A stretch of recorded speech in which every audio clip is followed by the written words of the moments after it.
4, 3, 2, 1. And I think we're live. Hello internet and welcome to YouTube. I'm here with John to talk about the very controversial movie that just came out, Rebel Moon. Yeah. Um whose defenders and offenders you will find all over the internet. There is no consensus about this movie. Except, well, no. There's some. We're gonna have to jump right into it. John, tell us about the movie. Yeah. Boom. So, Rebel Moon is is the latest Zack Snyder movie. And for those of you that don't know, it was originally a script that he pitched to Star Wars, to Lucasfilm. They turned him down. So he rewrote it into its own universe, and Netflix took him up on it, and they said, all right, you can make this movie. Then as he was making it, they were like, it's too long. So he was like, all right, why don't I give you two movies? So this is part one of Rebel Moon. And yeah, a lot of people liked it. A lot of people didn't like A it as lot of much. people didn't like it. Yeah, lots to talk about. So yeah, I Caleb and I watched it last night. Hmm. I liked it. It has flaws, and I think okay. So this is in case some of y'all don't know. Zach's gonna release a director's cut of it sometime soon, which I don't get why we're doing that Hmm. because it's a Netflix release. I don't get why we just release the movie originally. But it seems like with all of Zach's movies, his director cuts are like a lot better. So fingers crossed. I think the first 40 minutes of the movie is really good. It's this middle part, it's the second act that is really not great, and it feels like it's missing a lot. Now, I did go through and rewatch the movie today, and I feel like I have a way better understanding of the plot in the movie itself. But yeah, Caleb, what did you think of it? I like it, and as I predicted, I don't think it's very good. Um, yeah, man. It seems when I said consensus, I think everyone agrees that the characters aren't what they should be. I feel like we didn't get to know a lot of the people the way you should in a I mean, it was a long movie.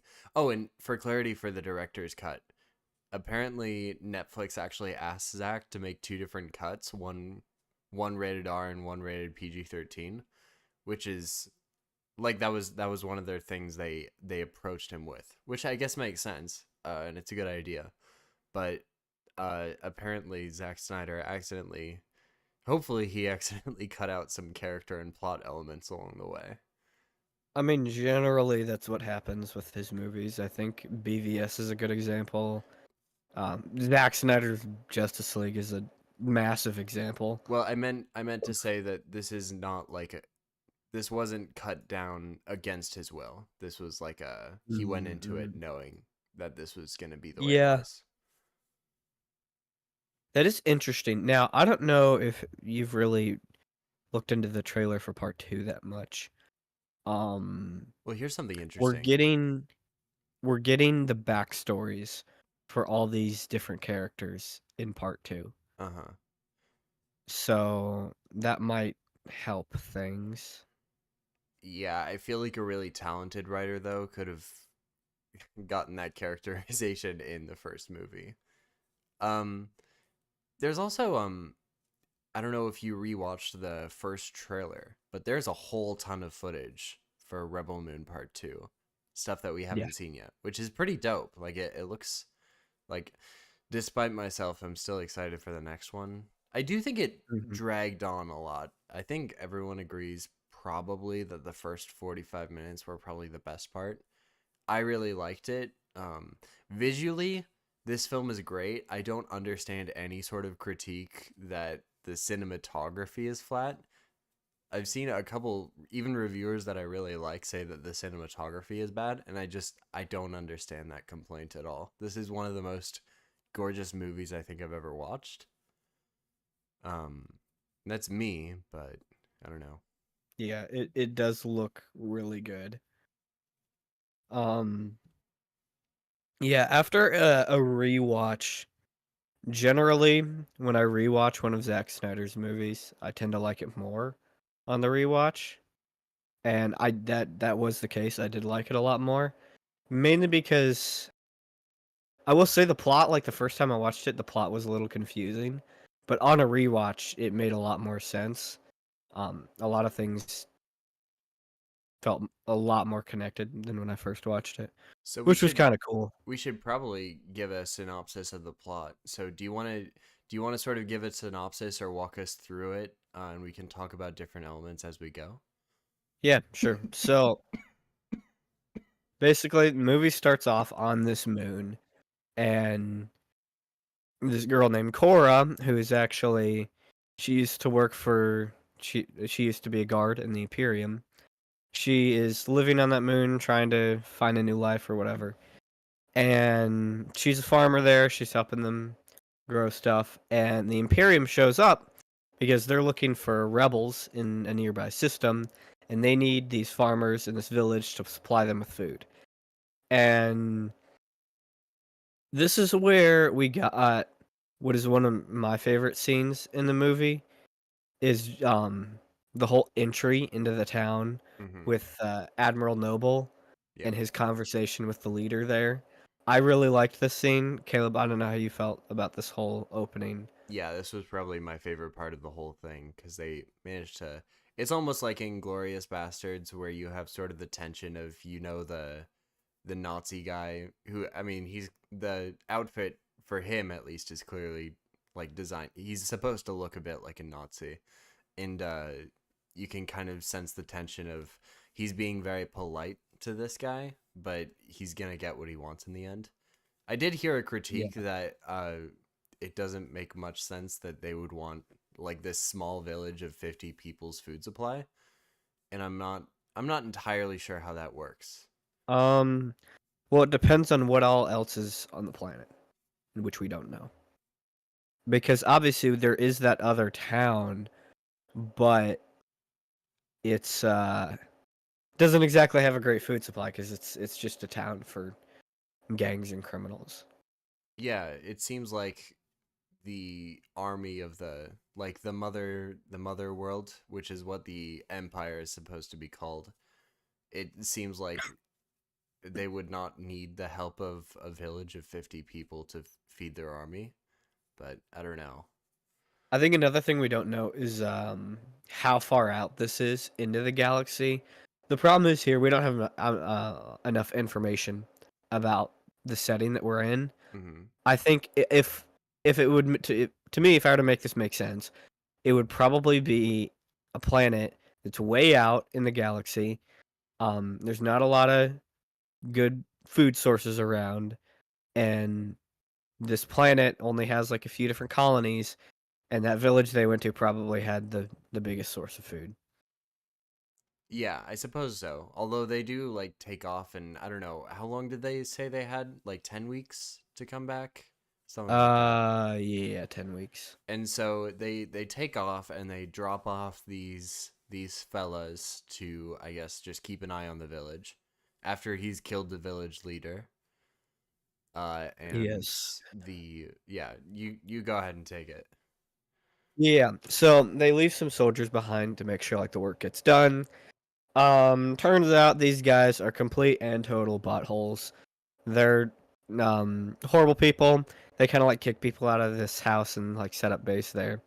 While they're there, they open up one of their boxes and they have this robot that is helping them. And this robot, it it's one of these. It's a sort of robot that we used to fight way back in the day, apparently. And then after the king was assassinated, they all those robots of that like robot race, I guess, stopped fighting. And so they kind of established that. They Um, establish it pretty badly though, because one of the guys just starts like randomly shooting at the robot and like taking out a whole bunch of anger on it for some reason. Um, I rewatched that. That was more him just messing around. yeah, I Which think I that's there are people like that. It did not bother me. I've seen people like that, and that's very much a thing that exists. yeah, I know it exists. Um, I just like these are soldiers. They shouldn't be like blasting and shooting their own equipment around, especially when it's trying to help them load things up. I mean, they shouldn't be. Generally, a lot of the lower down soldiers in not great settings don't conduct themselves in the best way possible. But so it kind of goes on, and the leader and this other the soldier that like shot the robot or whatever, they grab this girl in the village, and this girl ends up actually having a connection with the robot, and she like has a conversation with him, and the robot talks about like this princess that was like oh, what was the name? Pretty sure it's Like Rose, but like bringer of light or something. And I don't know.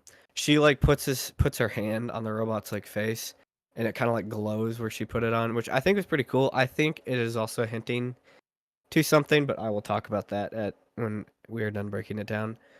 Um, and so the soldiers end up having a knife her. They grab her. They to bring her and like force her back into the barn to have their way with her. And Cora sees that happening. She just shows up and beats the crap out of them. And they end up okay. This was one thing I noticed. There's this one soldier on that team, and he's like the good guy or whatever. He's like the best guy in that group. He stands up for the girl. He says like you shouldn't do this to her, and he ends up helping Cora like kill all of them. We never freaking see him for the rest of the movie ever again. yeah, that was And slightly that's so upsetting. disappointing because he was actually interesting to me. I wanted to know more about him, but He whatever. should probably be in the second movie. Maybe he's just waiting till Yeah, we see definitely. him again.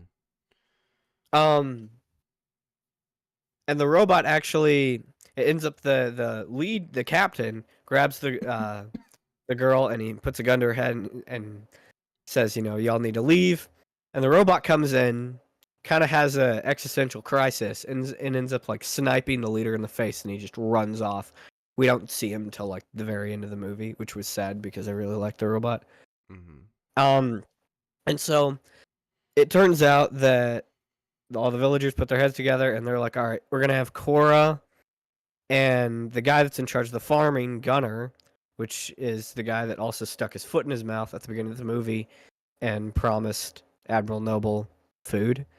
They said we're gonna have y'all go and find this guy named General Titus, and he will help us mount a defense of our home. And so they end up leaving. This is kind of where the first like 40 minutes wraps up, which I think is the strongest part of the movie by far. Hmm. Um, yeah, and then they go to this universe's version of Moss Eisley, and they go to this universe's version of the cantina to try and find him. And as they get there, this was kind of weird. The dude that they're supposed to go talk to, because Gunnar sold food to the Blood Axes, which they're like this rebel group. And so he goes to find that guy, and as they pull up, they see the dude getting like captured by these other guys. I forget. I think they called them hacksaws. Something like that. So yeah, they go into this cantina to try and like find information. And I really liked this scene because like the design on everything was so cool. I know some people say they ripped off A New Hope. I like they kind of did, but they didn't. It was still cool. I don't know how you felt about it, but It's probably a worth conversation worth having at some point because a lot of people have been complaining about how this movie rips off Star Wars. Um, I don't personally see it, and even if they did, I'm not entirely sure that's a bad thing. I think there were a lot of creative additions to this world. And I definitely think it was different enough to justify its existence. But Yeah.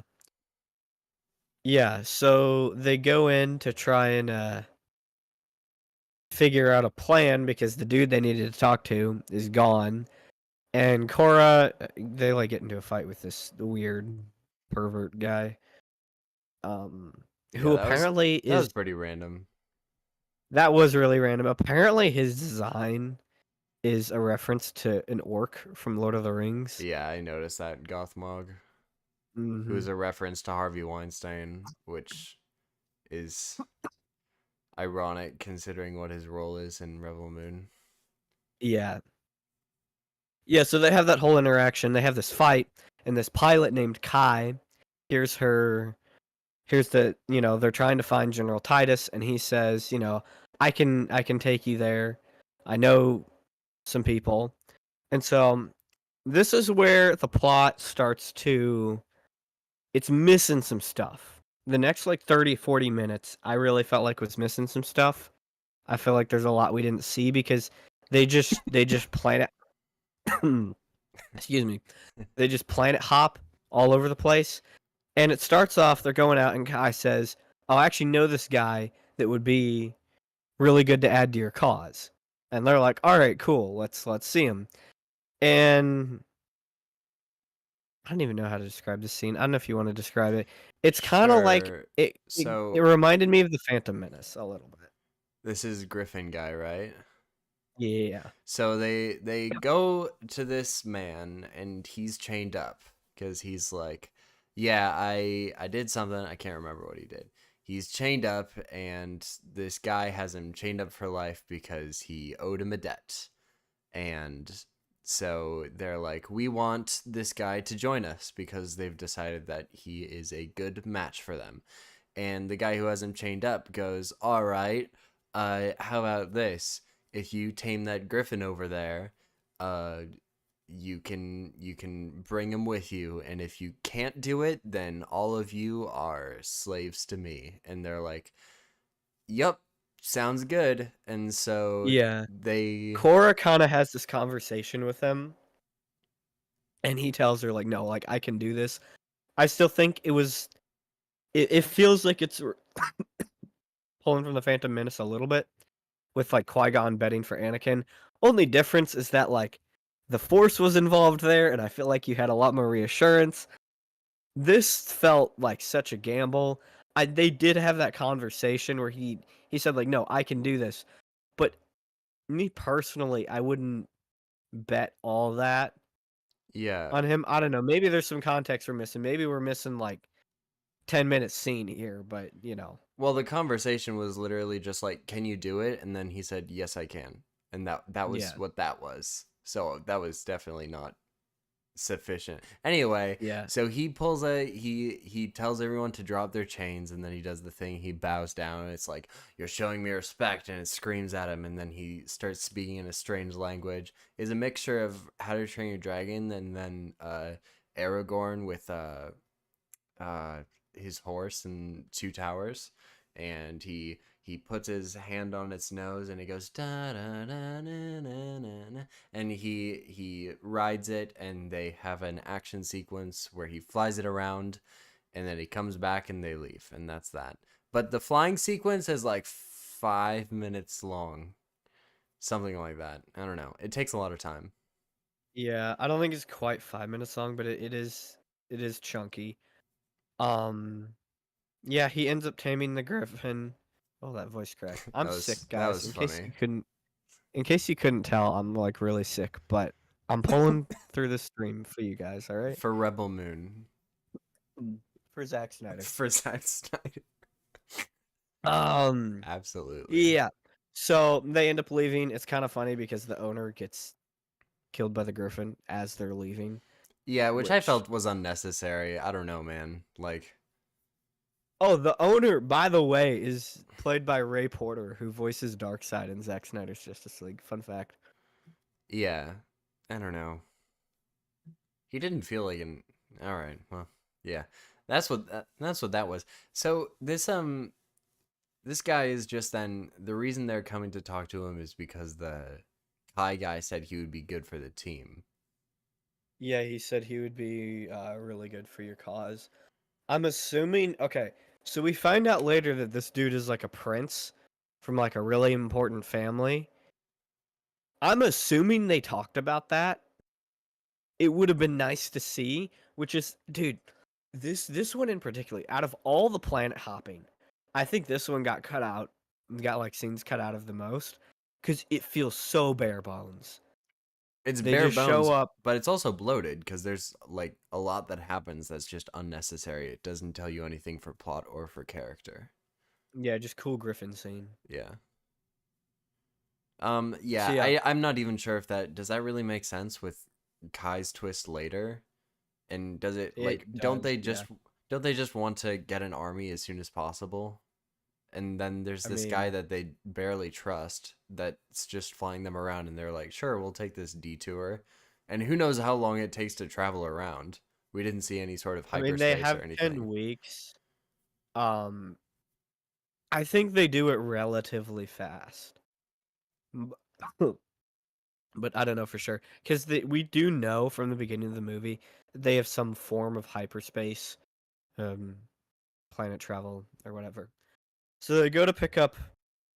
Basically, this guy recommends these two guys. First one was the Griffin person. I forget his name. I'm gonna be honest. And Kai also takes them to meet Nemesis, who I actually really like, and I really want Mm-hmm. to see more of her. She's kind of like the Zack Snyder's Jedi, and she's got lightsabers. And we get to see this cool fight of with her like fighting this spider lady, which I really liked. I thought it was a fun fight. So yeah, she ends up joining the crew, and that's all cool. So do we see? I mean, presumably Kai knows these people. Do we see either of them interact with Kai? Like, oh, I know you. Sure, I'll. Yeah. Okay. At the beginning of that scene when they're going down the elevator, or maybe they're walking to the elevator, Kai is like talking to her, and then I think he switches it off to Korra. I don't know. I'd have to rewatch it, Okay. but I do remember they do have an interaction. So yeah, just to So highlight really quick, I think part of the reason these characters didn't really work for me is because we're going along, and meanwhile, like these characters aren't making really meaningful decisions. Gunnar and Korra are kind of just following Kai around for this portion, in like the most significant action, which I guess we kind of skimmed over, but uh, Gunnar saves this kid while the spider was oh yeah, I fighting the forgot. Jedi girl, and that's like that feels like the one character action that I could really attach myself to and be like, oh, that guy did this thing, so now I like him for that. Other than that, like, they're not doing that much as Yeah, characters. I think I like Korra. I liked her. I didn't like her at first. Like I didn't like her too much at first. As the movie kind of goes on, it gives background that she was actually used to be like really important. I liked it a lot more. I think it's around this time when we have a flashback of her as a child and this general for the Mother World named Belisarius finds her on this world. I was actually remember that weird scene where he puts the gun Yeah. to his chin. I think I heard heavy spoilers. I think heavy spoilers talked about this. I don't know. I listened to a few videos. I don't know if you noticed, but she pulled the trigger and there was nothing in it, which means he probably looked at it and saw that that it was empty, and he wanted to see if she would pull the trigger to see if she had strength. I'm not saying that's a good scene, but in case you were wondering more of like So what was that's going what on, happened. Okay. And mhm, he decides because he to. was trying to see if she had the strength to kill him, I feel like that and was she did. pretty, yeah, pretty clearly ripped from Infinity War. It feels like a straight up, like, Thanos and Yeah, Gamora a kind of little bit. scene. Yeah, I'm pretty sure, dude. When I rewatched it today, and I was like, okay, he definitely knew that that gun was not loaded. And then after hearing somebody else break that down, I was like, okay, that's probably what happened there. But yeah, she becomes a soldier for the Mother World, and she becomes pretty high ranking. Um, there's this really cool battle scene that looks like it's a Oh, painting. yeah. looks beautiful. By the way, lots of people have complained about the slow-mo, and those people need to not complain about slow-mo. I feel like too, Yeah. I feel like those okay. So I'm not a huge fan of Snyder. I don't think he's made a lot of technically good movies, but it feels like I don't know. If you're criticizing the slow motion, I kind of got to wonder if you didn't know this movie was made by Zack Snyder, would you criticize the slow motion? Because I feel like that's a Zack Snyder trope that everyone kind of harps on every time he makes a movie. And I don't know, it was really cool. So calm Yeah, it down. was pretty good. Um, yeah, and we find out she became high enough rank. She was a guard for the personal guard for the king's daughter, who apparently has some sort of power to like revive things from the dead. Hmm. She talks about how she saw that happen, which that was kind of cool. It also explains why she's like really good at fighting, unlike the sequel trilogy. I saw some people comparing Korra and Rey, and like Korra is infinitely a better character than Rey. Like it's not even close. We got some context Um, too. She mentioned how she had a boyfriend or something, a fellow federal general man, and he died during a war, which I think we're meant to think is when she stopped being a general, is it not? What was the relevance of that? she mentioned that she was promoted to general right when we see his death in the flashback Oh, during her okay. voiceover. So I don't know for sure, but yeah. Um, so yeah, moving on, they go to get General Titus, who is at this like Coliseum. I really wanted to see more of the Coliseum because it looked cool, Hmm. but it wouldn't have had anything to do with the plot, so I guess it makes sense why we didn't see more of it. So But General Titus, dude, just if to we're be gonna clear, why do they want him? They want him to lead their army? yeah, so apparently I think Korra knows him, and he used to be a general for the Motherworld, and he turned on the Motherworld. He set his soldiers against them and became like really famous. And apparently they have some sort of past. I'm assuming we'll find out next movie. And they want him to lead and help strategize for their defense against the Motherworld. So yeah, they find General Titus. He's not looking too great, but Korra gives him the old revenge speech, and he's like, "I'm gonna join you guys." And I it's like the as actor that simple as plays him though. that. He's pretty cool. Yeah. I think overall the dialogue is pretty subpar. Like there aren't a lot of like really cool or smart conversations necessarily. There's a lot of action, but there's not a whole lot of talking for the most part. Yeah. But she gives him a speech, which I don't know. I It think wasn't anything new for sure. if we knew more context about them, that speech could have meant more, but we don't, so that's why it felt kind of short. Maybe. I don't know. I don't know. At what point do we just like this is the because this is a hard part too. Not only are we getting part two and a different cut, we're also getting apparently multiple comics and games. So Yeah. like when do we get the full story? When do we get to critique it Oh, for what it is? yeah, I was gonna say it's hard to critique this movie knowing that there's like a cut with an extra hour coming out. Yeah, So I could give a critique on this movie, but then part of me is just like maybe I should wait and see what the actual cut is. it's really difficult. Um, It's probably one of my like I really like the idea of releasing an R-rated cut for a PG-13 movie, but like it's difficult. It's frustrating. yeah. So after this interaction, I think this is when they go to meet King Leviticus, or do they do anything else in between that? Uh, I think they just go straight to the squid general man. Leviticus. Yeah. Yeah.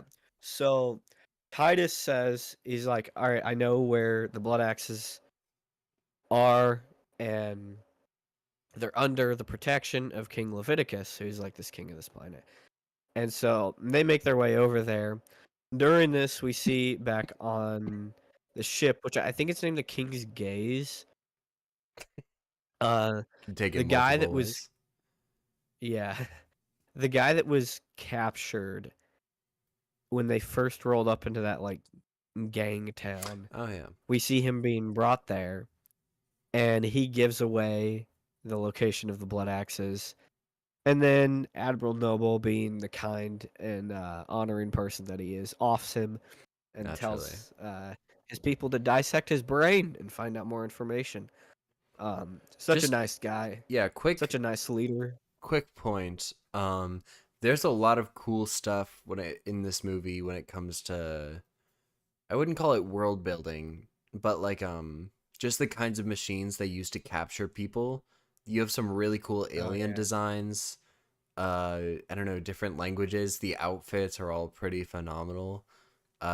Just generally the entire look. It generally like it pulls off bizarre alien very well. It's clearly very diverse, and you don't pull like you can tell like it's inspired from different franchises at times, but it's nothing like it's not Earth-like in any way.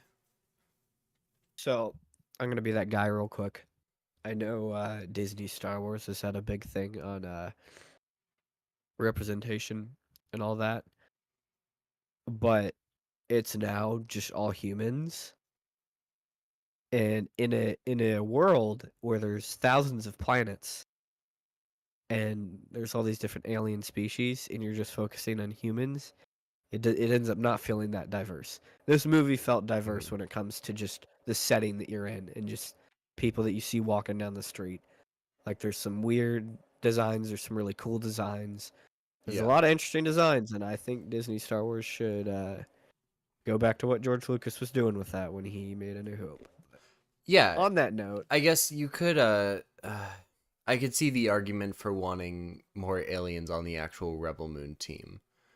Uh I kind of fall into the camp where if you had one of those, what is his name? Leviticus? Le- If Leviticus. you had an alien like that on the team, I think that could be helpful. But um yeah, one thing I wanted to note too, although I think you froze on Discord, so give me a moment. Do. Let's see. Are we on? Hello? Hello? Has this stream gone down? Hey, there you are. Can you hear me? Sorry, say something again?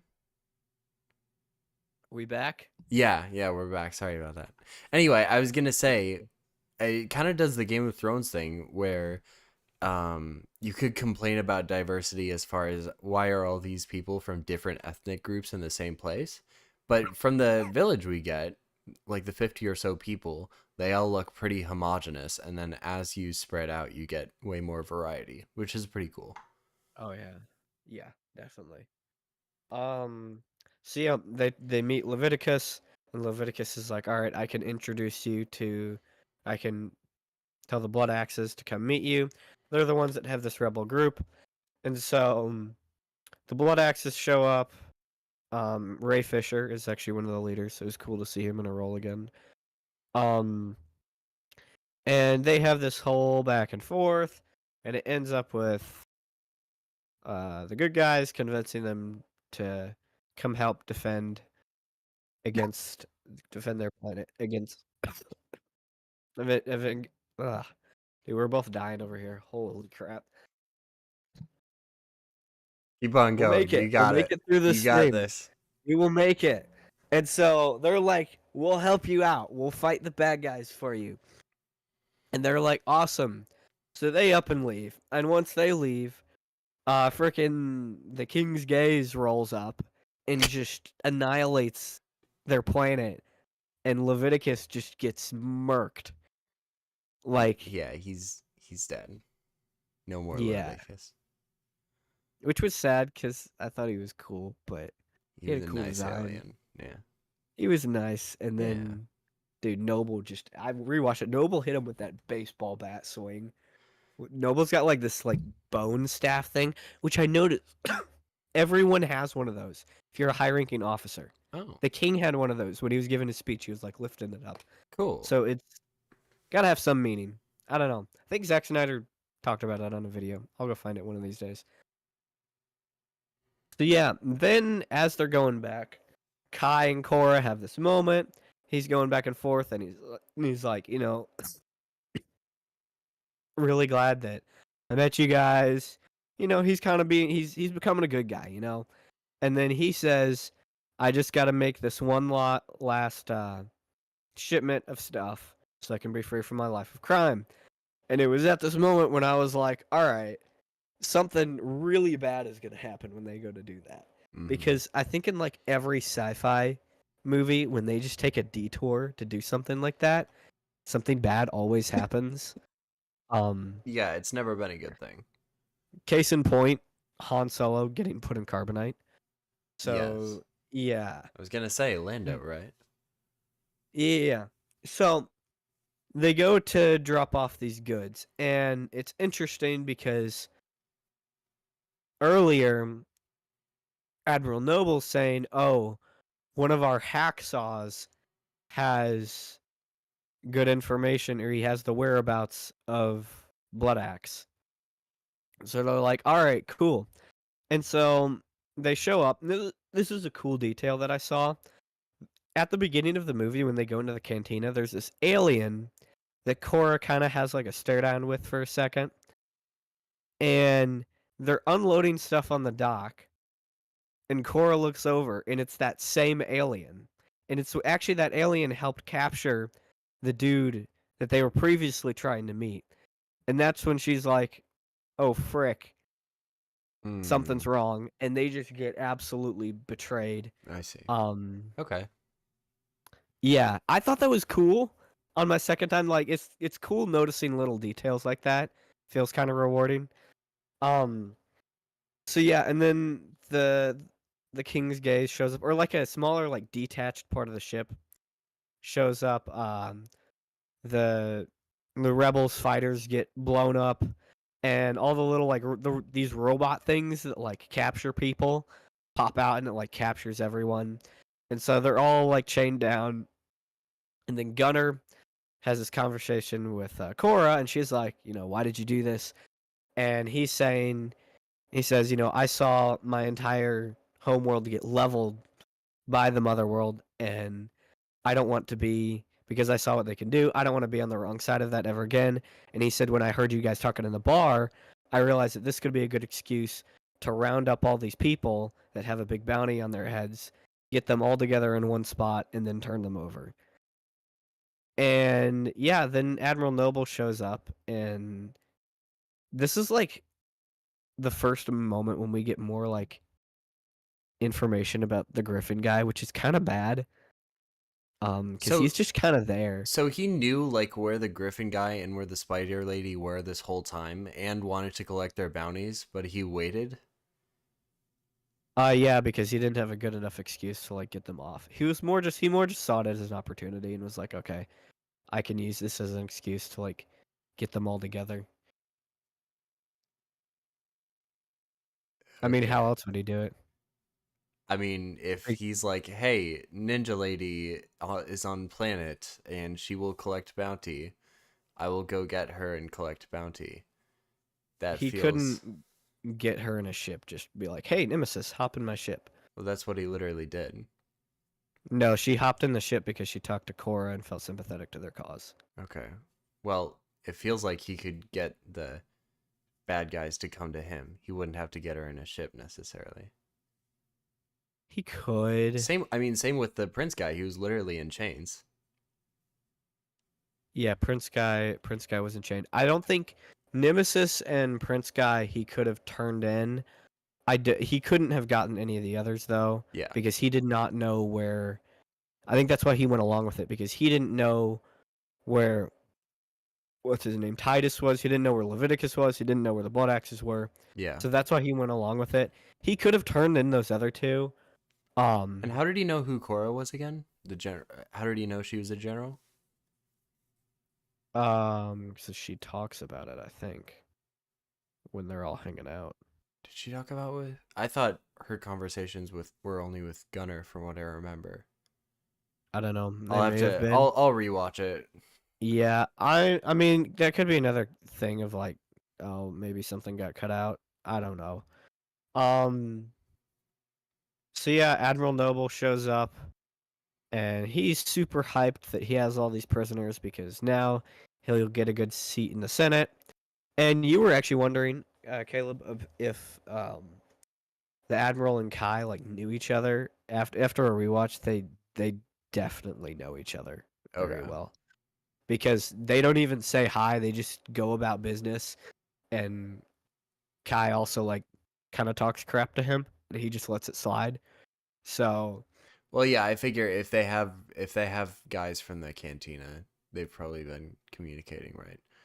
yeah, So and yeah, I so still have a problem with the next thing that happens, as far as Kai being yeah, able to just like roam around and whatever with the prisoners. But I'm pretty sure the hacksaws are very closely related to the Imperium because the hacksaws use those robot things. That's why I don't know if you noticed at the beginning, those guys that actually ended up knowing Kai, they were using one of those. So that's why he knew his way around that machinery. He was walking around doing it. no, yeah, I meant that he was gonna have. Well, that he got Gunner to do it instead. But basically, the scene is he's gonna kill Cora, but he wants to get Gunner to kill Cora instead. I have a problem with each of those So two they weren't gonna premises. kill them there. They were gonna paralyze them. Well, the other guy got killed when they pulled the trigger, right? They paralyzed him and then they dissected his brain. Okay. Really? Because it seems like Yeah, if that's. something goes through your neck, you're dead. I And that's what the mean, visual showed. It in showed a needle in going our through your world, neck. yes. In that world, I don't know. Are you absolutely sure the guy wasn't dead?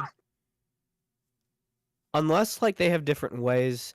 I just know for a fact that when it was all the group of them, he said paralyzed specifically. Okay. Well, I still have a problem with, I guess, Kai getting Gunner to do it. I think that's super stupid. But that Yeah, would make a little bit more sense if it was just paralyzed. Again, I'll have to yeah, it rewatch it. was. No, the second one was paralyzing for sure. The first one, I think it was paralyzing. I can go and rewatch it. The Okay. second one, I was paying a lot more attention in that scene because obviously we had some questions about it last night, so I was seeing what else I could pick up, and Mm-hmm. it was definitely paralyzing. All right. So he tries to get Gunner to do it, and Gunner he's about to pull the trigger and paralyze Korra, and then he pulls it out and shoots Kai in the face with it. Um, Which kills him, right? That kills him? we don't know. We never see Kai after that. That it probably killed him. Probably. I mean, I'm assuming so because if he shot him, so he took it and he shot him like here. Yeah. I don't know the length of like how much that penetrates or if it needs to go in. We just don't know enough about that piece of tech. Now, considering the massive battle that follows, I don't think like his body laying on the ground there would have been fine. Um so yeah, Korra breaks out. She grabs a gun. She starts shooting at the bad guys. All of our heroes break out. And so there's this big fight and it's kind of like on this like floating platform and there's like the Imperium ship over here, and then the rebels are there, and then the bad guys are kind of like right here. And so they start fighting. It's kind of cool, visually pleasing, all that fun stuff. And Darian Bloodaxe, Ray Fisher's character, tries to go and take out the turret that's blowing up their ships. And he Mm. takes it out, but he also gets himself killed in the process. But in the process of that, he gets the ship, he grabs one of the controls and gets the ship to start moving around. I have questions because why is the controls for the ship in the turret? I hadn't thought of that. Yeah. Like it's not unheard of, but it's an odd design to me. I don't know. Maybe I'm just being picky, but me personally I wouldn't do that. Yeah. Um so yeah, the ship kind of like swings around, blows up part of the platform, and Korra takes this chance to go and try and like kill Admiral Noble, and they end up like falling on this little platform. They have this fist fight. It's pretty cool. They go back and forth. I think it was pretty well Yeah, done. yeah, it was really good. This part of the movie, I really enjoyed this fight. It was fun to watch. And so the 1v1 goes on, and she ends up like breaking his arm, and like she like snaps the thing off, like his bone thing in half, and then she ends up like hitting him in the face, and like his teeth go everywhere, Mm-hmm. which was pretty cool. And then she like kicks him off the edge. Um. So yeah, and then the battle's kind of over. Titus says some inspiring stuff, and then Because that's they go back to their. is that not the only like thing he does, like significant thing he does in the movie? Yeah, he doesn't do much. Then again, neither does like all these people they picked up.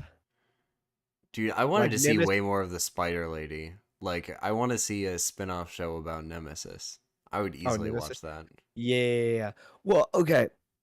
In the trailer for part 2, we're definitely getting a lot more character stuff on Mm-hmm. them, which At least makes sense action also stuff. because apparently the reviews, everyone's saying that like part 2 is really good.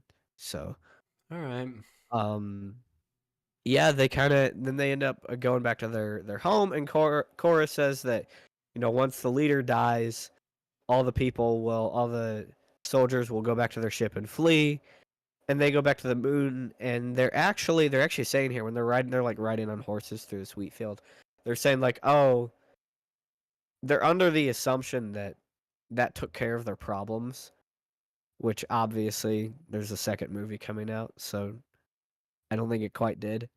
Why would And they as think that they're took care of their problems? They just took out a small part of the mother world, right? Like a small squadron.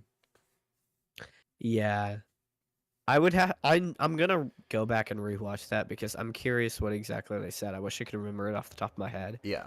But they were really positive, and I think I just remember they felt really calm about going back to their home. All right.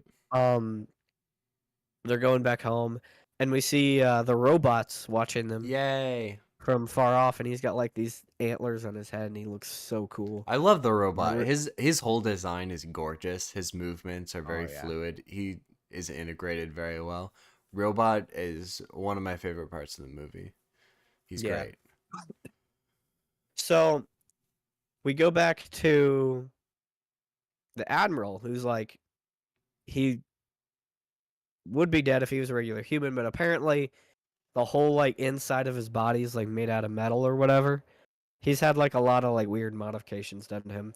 So they take him back to the ship. He's unconscious, and they plug him into this thing. It kind of like looks like the Matrix, and he goes into like this Matrix like place where he's talking to Belisarius, he's older, got a beard and everything, and he delivers the news about Korra. Belisarius basically says, if you don't go back and actually do your job, then I'm gonna execute you in front of the Senate.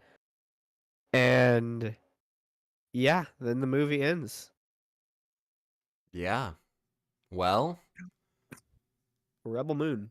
overall It's really thoughts. hard. Yeah. It's really hard for me to review this because I know that there's like an extra hour it's gonna be released. Well, I was going to say, It's like ignoring the extra hour and the other part of this, I don't think it works with the characters. I think we should it have gotten feels a lot like more. yeah, we needed more with those new characters. You know what it feels like? It feels like I can see what is the idea there. I can Yeah. see you can see the draft. It's like a draft, you know? Who did I You hear can him compared to today? Basically, someone who has a lot of ideas but doesn't flesh them out enough. mhm. Which is, Like yeah. I could see like I could almost imagine this being like if this was like a really long book, you could make this like really good. Um yeah, it feels like there's a draft, but we're missing, especially in the second act, we're missing a lot of stuff. Yeah. I'm gonna rewatch it, and as soon as the R-rated cut comes out, we're both gonna watch it and do a retrospective. It could be like it's not impossible that the cut makes it worse, but I doubt it. And I don't think we've ever I don't think we've heard from anyone who's seen the R-rated cut. So it'll be interesting. We'll figure out what it does. Um, Yeah. yeah, I'm not gonna give this movie a number rating. As it is, I wouldn't recommend it until we get the full story. Hmm. That's Yeah, I me. mean, I actually know like a lot of people that enjoy Zack Snyder, so I'll probably recommend it to them. Um, as far as just like recommending it in general, I might hold off on that until I see the final cut. I don't know. It's hard to say because, like, dude, his director's cuts are always like a lot better Hmm. than the the theatrical or whatever. Which is interesting. I think like Zack Snyder just he likes to take his time and just like do all this stuff in the movie, and then it ends up getting cut down and it like doesn't work because there's so many things he's trying to do and it can't fit together. That's why Justice League does not freaking work because you're trying to establish all these characters in the Justice League in a little under 2 hours. That's why the Snyder Cut worked so much better because he had time to like go into Cyborg and Flash and whatnot. So my hope is that the extended cut of this fleshes out those characters a lot more and covers it. Explains a bit more of the plot as well. Hmm. Yeah. Well, we'll obviously cover it as soon as it comes out in part two. I don't know. Do you have any answers as far as if the third movie they're talking about is going to be a part three, or if that's just going to be another movie set in the same universe? I can't remember. I'll go back and check the slate. Wait, I can probably look it up. Because I'm desperate for this to be a full story. We get both cuts Oh, and both versions of both cuts. Both cuts of both versions. I feel like I'm gonna have to do some digging. Okay. Yeah, I feel Find it. like there's not that much information about this on the internet. Like you can't even figure out when No. exactly the R-rated cut is releasing. So we'll see. Yeah. Watch Um, him just drop it randomly. That'd be hilarious. that'd be awesome. Yeah, but yeah, It definitely. overall, yeah, The more I think about this, the more this feels like Netflix just trying to capitalize on views. yeah, yeah. I mean, if they're Because asking him like, "Hey, make two different cuts, one R-rated and one PG-13, and we'll take whatever you give us," like. yeah, And I think they know that Zack Snyder is a very popular director, and they're probably banking on that more than the quality of his films. I feel like that's why they have him dude, around for so they're much. probably also banking on like the fact that the Snyder Cut was such a big thing. So Yeah, they're like, oh, how about the Rebel Moon cut? yeah, You know, yeah. hashtag release the I don't know, the Y- Rebel Moon cut. Yeah, I'd be interested to see how many people like watched this. It's gotten a lot of positive reviews, and a lot of Yeah, negative reviews as well. So, I'm noticing generally on social media, there's a lot more positive than mm-hmm. negative. Most of the negative reviews that I see are from content creators. Yep. It feels like your general audience really likes this movie, which I think is the case for like a lot of Zack Snyder movies. Yeah. Except Batman versus Superman. That theatrical cut is bad, and I know a lot of people didn't like that. Yeah, well, a lot of the general audience didn't like Man of Steel too, because they were like, Superman is my favorite character. How dare you? But I think the Snyder Cut was pretty uncontroversial. My gosh, dude, I will debate any day about why people that are just like, "Oh, Superman shouldn't kill," are absolutely wrong. Yeah, I think it was more than that, but yeah. Anyway, uh, yeah, what a film. I enjoyed myself watching it, if that counts as anything. It's a beautiful film. Yeah. Soundtrack was it was good. It didn't stand Hmm. out for the most part, but it was good.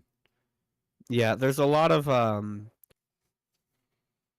stuff that reminds me of Mad Max, and there's even some orchestral parts that remind me of Zack Snyder's Justice League. Yeah, And then Nemesis theme sounds like Ghost of Tsushima and Mad Max combined. you're right. A lot of the instrumentation was straight up like Zack Snyder's Justice League, pretty much kind of thing.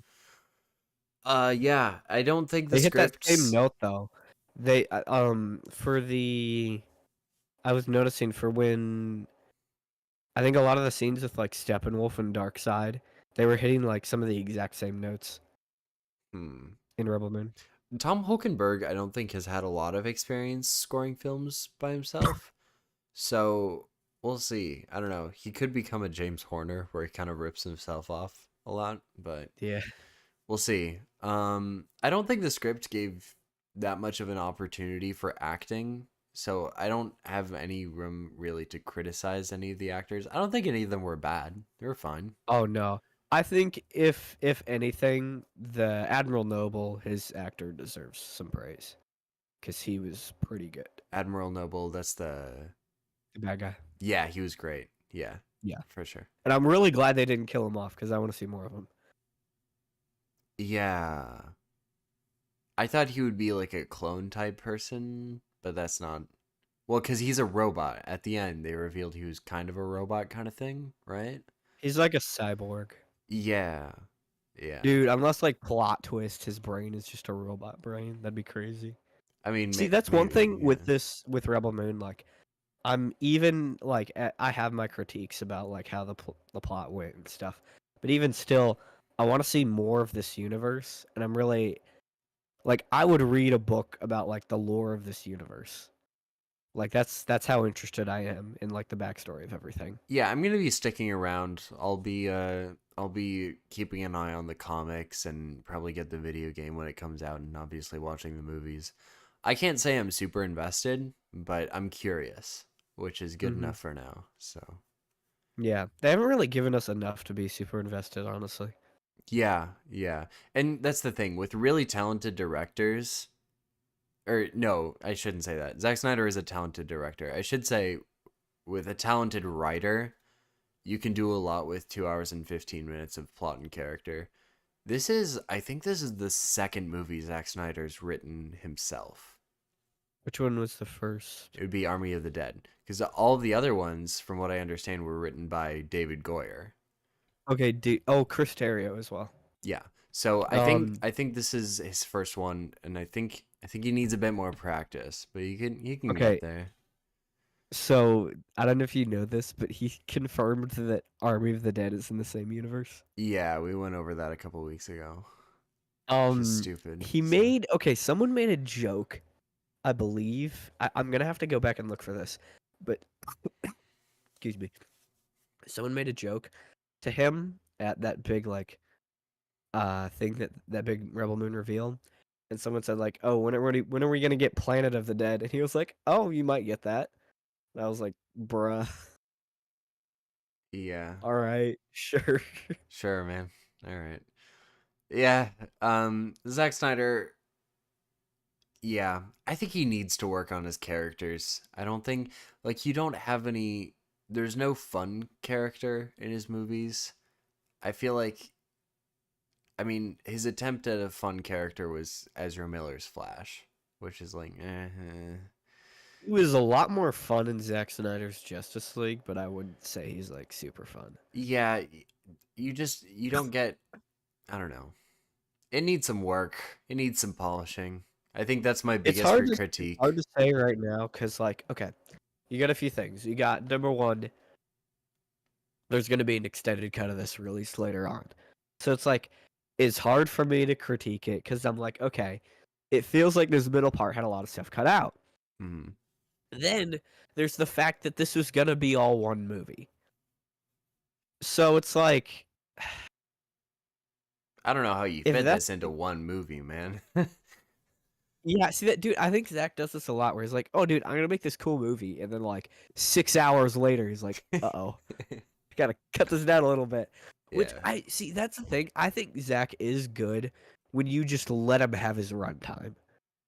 I think he has time to do everything he wants to do, but I don't know. I do think it's interesting that we're getting all the character backstory and stuff for all these characters in part 2. Because, Feels like like, we really imagine could if have it was used all. that. Yeah, imagine if this was like one big 6-hour movie, which I 100% would have sat down and watched. Yeah. That's beside the point. But like, we would have gotten that in the movie, and I would have been satisfied because I've been like, oh, that's really cool. That makes sense. It's cool that I can connect with this guy more. Mm-hmm. So, moral of the story: let Zack Snyder make 6-hour movies. Yeah. I'll be Just keeping an do the eye. Justice League thing where you like stop it every hour, do like part 1, part 2. I So want to that way see people more can of those watch it kinds of in projects for episodes. sure. I really like Oh, those kinds of definitely. things. But Zack Snyder's Justice League was so much fun. Just because, like, it being 4 hours, there was just so much to enjoy and dive into about that film. I had a great time watching it when I first saw it. But, yeah. yeah. Yeah. We'll see, I guess. We'll be here for the other cuts, and eventually we might be able to like get a more solid opinion on it. Waiting for Rebel Moon to take over Star Wars. Which I wouldn't mind, actually, with the state of Star Wars right now. Seems like lots of people have the critique that this is a ripoff, so I don't think it's gonna be taking over Star Wars anytime soon. Sadly. Yeah. Which, like, dude, I would rather watch Rebel Moon than any, like, random Disney Star Wars project. I'm gonna say it.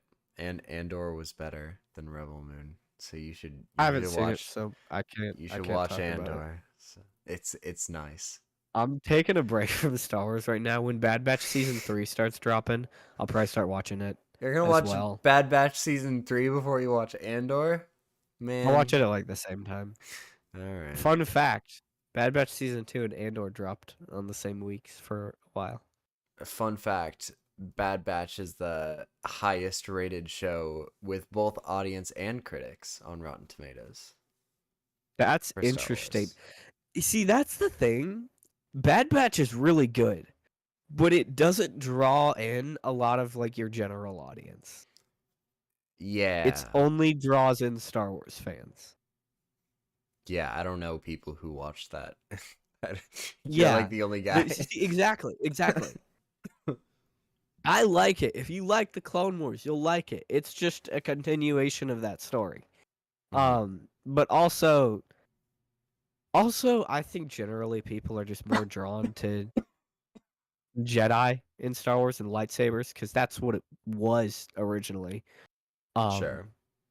So there's a big lack of that in Bad Batch. Like every once in a while, you'll get an episode where they meet a Jedi, but not too much.